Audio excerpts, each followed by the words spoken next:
First, I draw all the lines with a mechanical pen, pencil. Draw all those out. Get all these long pieces cut out, and then I might cut up and down for the certain designated sizes of the walls, accordingly to the floor plan. And then when I got all the pieces, I go to the elevation and then kind of see where the windows are and put the lines on so I can just draw the windows in. It might have been like 80 or 90. Well, first one I done was 1994. It was around July or June when I first got the first model from Jimmy on Jefferson Street. You know, that was his office on Jefferson Street. And his office was upstairs. It might have been 80, 70, something like that. I didn't really count them. And these are primarily the houses out maybe Keswick, Glenmore, and there might be some other. Am I going too fast? No, it's perfect. This is the one that has like a two garages, lower level garage and the upper level garage here. This is out in Keswick. That was fun to make. These are primarily residential. This is a fun one to make. And I remember his office was on Jefferson Street at that point. I like this one here. That's the front door. This is like a club that has a swimming pool in it. And this is Jim's and Bentley's house. The very house. I've been practicing in Charlottesville since 1982. And I have an autistic brother named Doug. And when Doug was in his early 30s, it was time to figure out a place for him to live, because he really couldn't live at home anymore because my parents were too old to continue to take care of him. I think at that time my mother was 65 and my father was probably 75, which is, you know, that's an amazing story in and of itself. And so we started looking around for somewhere for Doug to go, and we looked at the community called Innis here in Albemarle County, a life care community for people with mental disabilities. And so when we were up there, we met Willie Greeno, who has been living, I think, in Innis at that time. I don't know how old Willie was then, but I think he moved there in his early 20s. And so it turned out not to be the right place for my brother Doug, but the connection that we made with Willie was good, and probably several years later, I mean, maybe I met Willie in the, say, 1986, 1988, maybe 1988. Willie would remember better than I will. And I first met Jimmy in 1994 on Jefferson Street. So, and I brought my wooden trains with me so he gets an idea, yes, can I make a three-dimensional model? So, and then he gave me a first model. It was a small house, and I put it together, and this is on trial time. It turns out Willie's very artistic, and he had carved replicas of trains, and he'd actually built some models of some buildings. I think that about 1986 they built a community center at Innisfree, and Willie built a cardboard model of that. And so I guess it was Carolyn Oley, perhaps, not sure who was in charge at Innisfree at the time, but they called me up and wanted to know if we would consider working with Willie and having him build models of houses and projects that we were working on as architects, and we said we would. And so we started with a house in the Glenmore community, probably 1992 or 1993. Willie did a fine job. He's even though he's autistic, he reads and he writes, and he's a great three-dimensional thinker. He can read drawings as well as anybody. As an aside, His grandfather was an architect, so it's in his gene pool, I guess, at some level.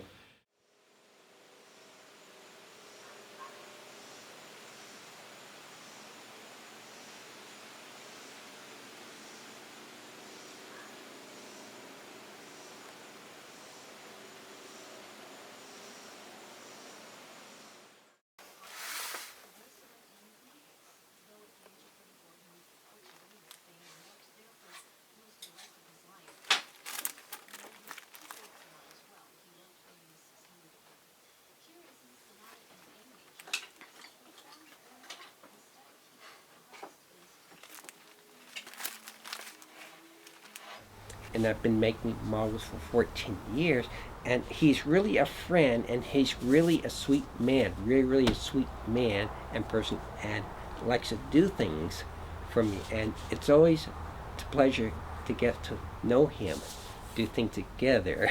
Once we get sort of I wouldn't not necessarily say a schematic design, but once there is the design of the building or the facility has been pretty well established, i.e. you've got floor plans and building elevations that you think are pretty close to where you're going to end up, then that's a good time to build a model and a site plan as well. And so Willie will come in and we'll give him the plans. Most of the models we've built of houses, for example, are at a 1/4-inch scale, which are fairly large. Sit down with the plans, review them, go through the color chart. It's very important to Willie that he gets all the colors right, and it's also important that we go through the color chart the same way every time, which we do. So those are the walls. Let's do the roof. Okay. For the roof, we're just going to go with a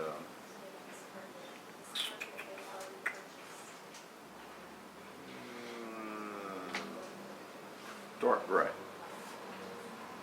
Dark gray. 924. 924. And what's the second choice in case? If they don't have that, we'll use photo gray, Okay. which is 1019. 1019. Okay. So what we've got here is we've got the floor plans. Now, Willie, this thing is going to have, and we'll get you a site plan. My. There'll be some steps up here and some steps down, and that's the back patio. And this is the motor court, so we'll do a different color on that. You know, if we do the whole thing green, then we'll make that into like we could do like the sandstone or the tan there. I'm so excited about this. It's going to be fun. It's going to be a nice house. And then we go to the art supply store and we buy the different colors of mat board and the materials, and then take him back to his house where he works in his bedroom. And you know, from that point forward, he works pretty independently. I mean, over the years, I'll go by there, you know, once a week maybe, and see how things are going and answer questions. I will say that Willie is, you know, reads plans perfectly, and he's probably more diligent than I would be in terms of making decisions. And what I mean by that, from his perspective, either it's right or it's wrong. And he's not real comfortable fudging things, you know. Let's see, there's a possibility I could turn this on.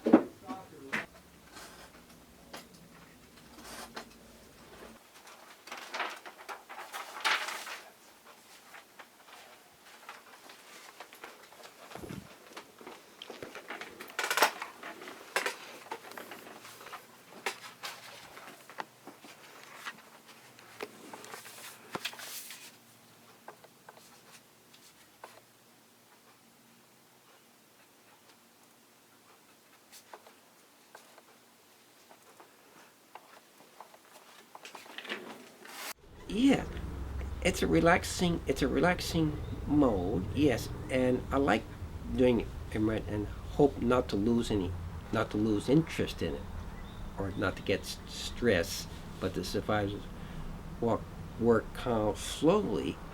It kind of does it. Keeps you calm. Keeps me calm.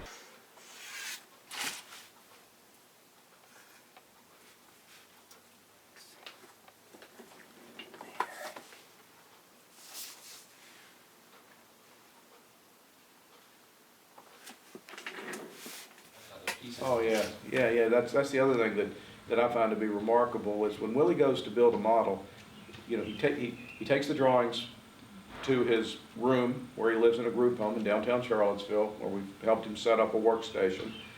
He has mat knives and T-squares, May-lines, all the things you need to cut the pieces out. But what he does is he cuts out all the pieces first, and then he starts to assemble it. It's almost like if you went to the store and you bought a model kit for an airplane or a car, and you've got all the pieces cut out and then you put them together. You know, most people, myself, if I had to build a model, I'd cut out 5 pieces and I'd glue 3 of them together. You know, I just don't have the ability to go through it with that sort of rigorous process. But he's able to sort of create the kit of parts and then begin to assemble it, which I think is remarkable.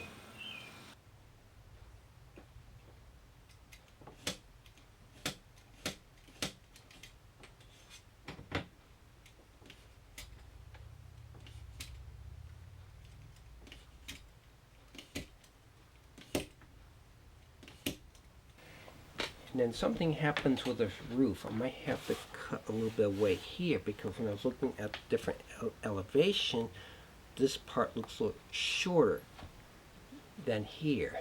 So it kind of makes sense to make the whole roof and kind of cut away. If I just do it like a piece by piece, you kind of get lost. It's hard to say. I kind of like everything, but I can't really get it down to 5 or get down to 4 or 3. But it's kind of like I like putting up the wall, so it's fun. It's something to look forward to, or when you have the pieces ready and you put them up. I like that. I like that a lot. Yeah. Most work is kind of making the window, and then cutting the roof pieces so it can fit. So there's like 1, 2, 3, 4, 5, 6 pieces to this roof here, and this is 4 pieces to this roof here.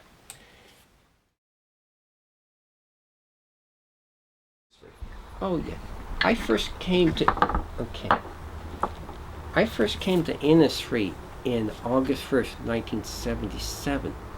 So I was leaving Devereaux Foundation. I was there for 11 years. That was in Pennsylvania.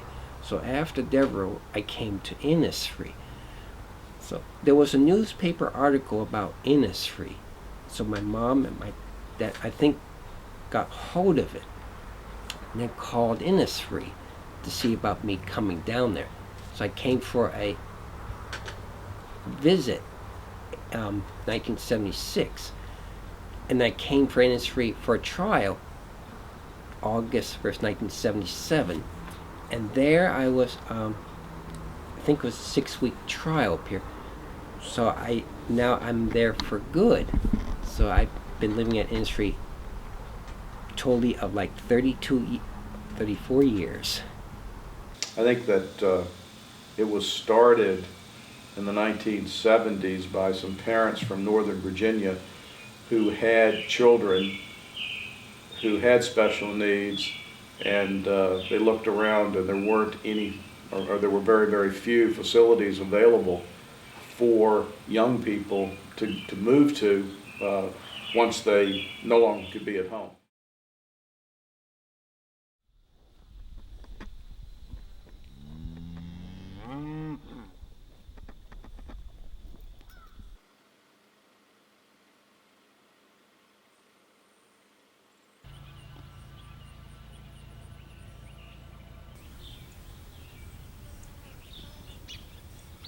Before I hang myself and get more strength.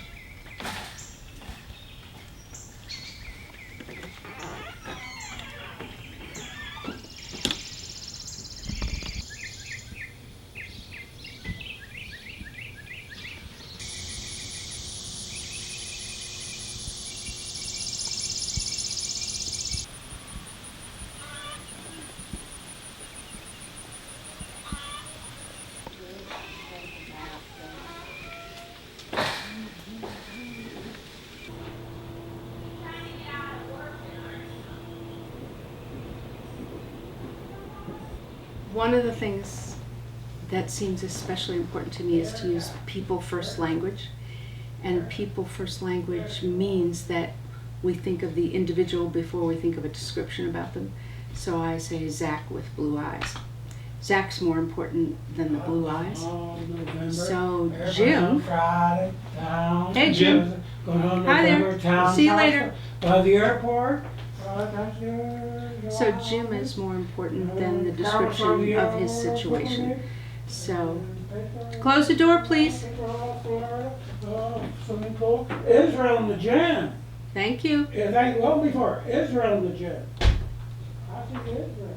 So Jim has autism. So I don't want to say the autistic man Jim.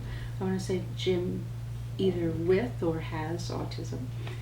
I put the person first. So I think remembering that gets away from all the craziness of politically correct language. By saying the disabled, I'm lumping together a whole bunch of people. And I think it's really much more thoughtful to say the person with. And it takes more words. Instead of saying Innisfree is a place for the intellectually disabled, we're a place with people with intellectual disabilities. So there are a lot of withs in there, but that with is important. I sometimes tell people that the preposition is what makes Innisfree different. The preposition is we are a life-sharing community with people with disabilities. And with is way different than for. So if we're a place for somebody, then it's serving their needs. Actually, to live with somebody, you have to cooperate, get along. It's more like a family.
There are right now 37 people with intellectual disabilities, our coworkers, who live here. There are 5 more who come during the day and are day coworkers. And there are about 36 or 8, depending on how you count, volunteers and staff who make the village function. And there are many who come, maybe 15 for 1 year.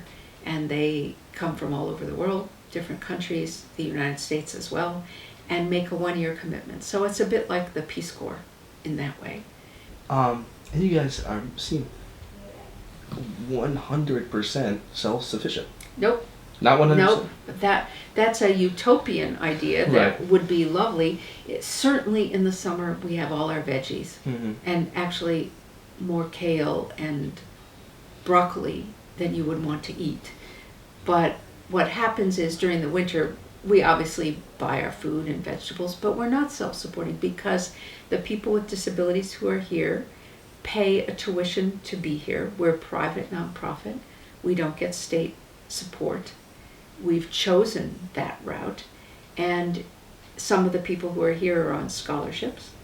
And primarily what we are doing is creating an alternative way of living. It's not a hippie commune, and yet somehow it feels more like that than an institution in some ways. but a whole lot cleaner. A whole lot cleaner. That red one is a river reference in Michigan. I remember that. That, like, raft ride, there's one where you get up there, you get so, and all 6 of us friends here on the car, and I was here and I said, watch out, your heads are right for that one. I went, psh, right over their heads. Had a wonderful time. Thank you for asking.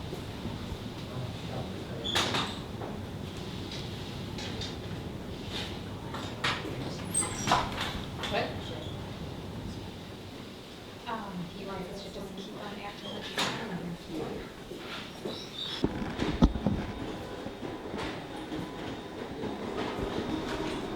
Hello. Hey, Mark. You taking a picture of me? Yeah, you want to come look? What? You want to come look? Yeah, you Yes. come on this side. Okay.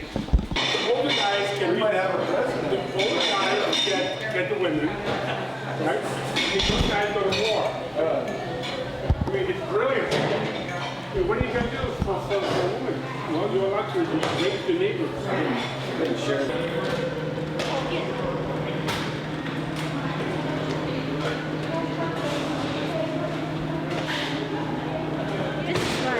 This is one of the sexy.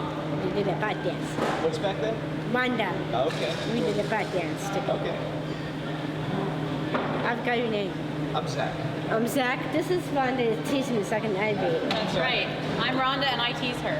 Yeah, this is her butt dance. I liked it until I smudged it up here. Cut that part off. Okay. I did it on this side and then I folded it in half. Mirror image, huh? One of the things that happens when people walk around Innisfree is some people get very uncomfortable. Okay. And they get so uncomfortable because they can't tell who's who. They want to know who's who because they would be able to speak differently to different people. Well, actually, maybe we're doing something right. If you can't tell who's a coworker, who's a volunteer, maybe you realize that you just speak to people, that you don't change what you're going to say. If you're just socially meeting someone, you're not having a truly deep conversation. You're being in that context of I'm a guest, I'm a visitor, and I'm looking around and what are you doing? And oh, how do you do that? And that it isn't different, that I speak louder because somebody has a disability, because that doesn't mean they're deaf. That I approach people the same way. One of the things we often said in the 70s, and I think is still true, is that we're all here together.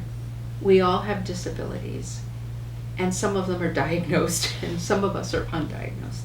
We're all peculiar. We're all a little different. We have foibles of things that I like and don't like. And I wanted the flowers here. I care about aesthetics. That's my thing. It's kind of odd, but it matters to me.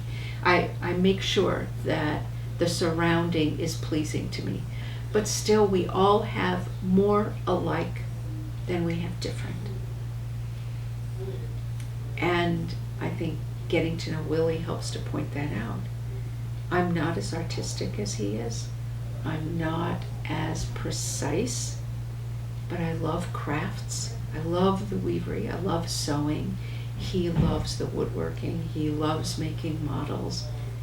He wants to be doing the right thing. So do I. He walks on 2 feet. He eats food. I do all those things. We are more alike than we're different.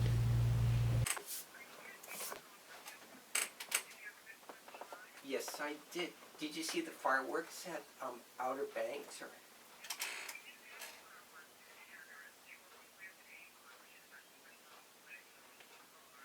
Oh, Avon, yes. And it's always a pleasure to talk to you. Oh, I like that. I'd love to get together. That would be wonderful. Like on a weekend or something like that, Saturday or Sunday. That's a possibility.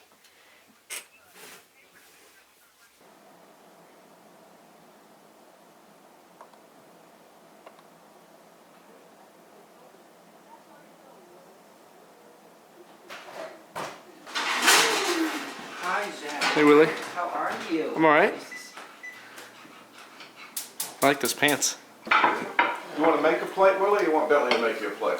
Oh, I guess Bentley, why don't you make Willie a plate? they started the exercise. Does he suffer?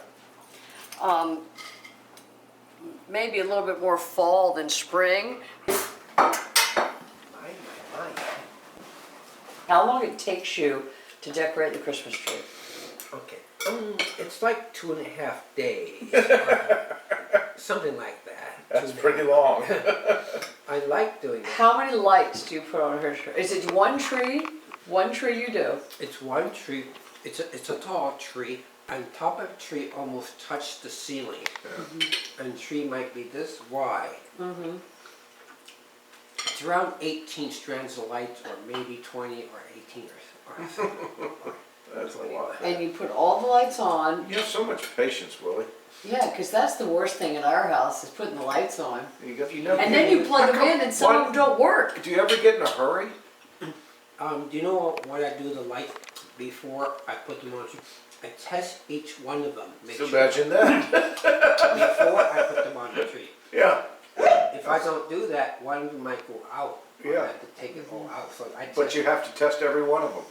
And you do. Yes, be sure. If any of them is not working, I just put that aside. And then take the rest and then get all. Of course, Of but course. of course. Of course. But of course that's the way you do it. Why do I do it? Why don't I do it that way?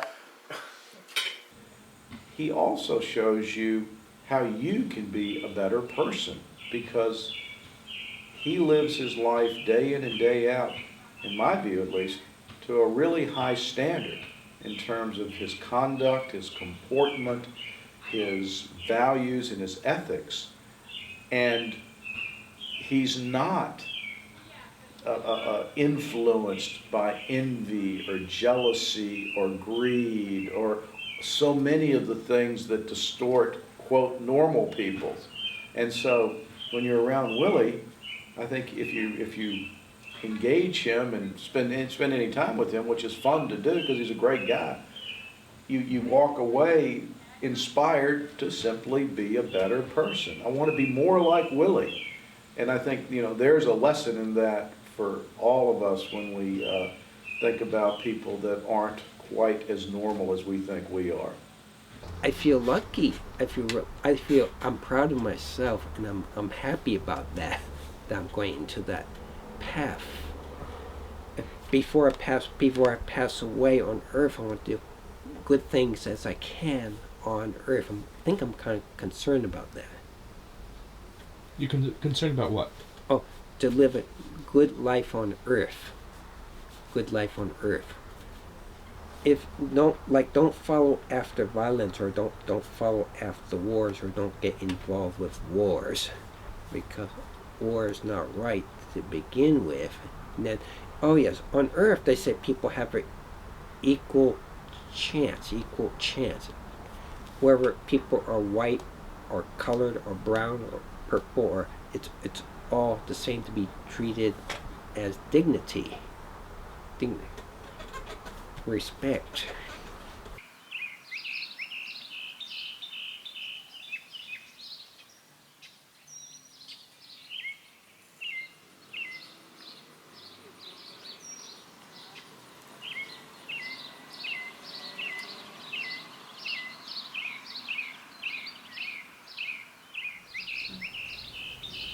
I think we're well situated for the next generation because we're more balanced. There are young people like Harry, our newest, and there are elders like Robert. Yeah, I think it's life will go on happily, and the Peace Corps motto of the toughest job you'll ever love sometimes applies here. It's tough.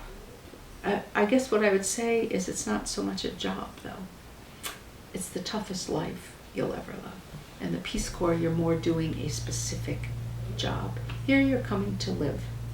So the toughest life he'll ever love, maybe.